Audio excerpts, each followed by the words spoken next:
ধৈর্যশীল মানুষদের সাথে থাকতে হবে।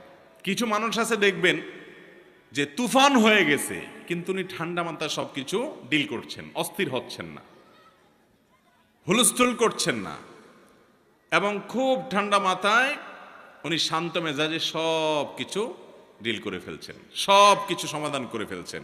এরকম কিছু ঠান্ডা মাথার মানুষ সব সমাজে আছে। এই মানুষগুলোকে খুঁজে খুঁজে বের করে এদের সাথে থাকবেন, দেখবেন যে আপনি যেটার কারণে আগুন হয়ে যেতেন, উনি সেটার ব্যাপারে দেখবেন যে একেবারে ঠান্ডা পানির মতো শীতল, উনি একেবারে অস্থিরতা দেখাচ্ছেন না।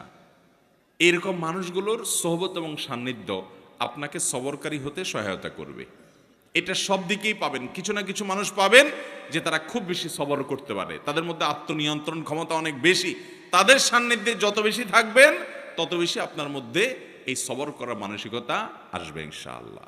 নাম্বার 3, যদি কখনো আপনার রাগ দেখানোর মতো পরিস্থিতি তৈরি হয়, আপনি নিজেকে বলবেন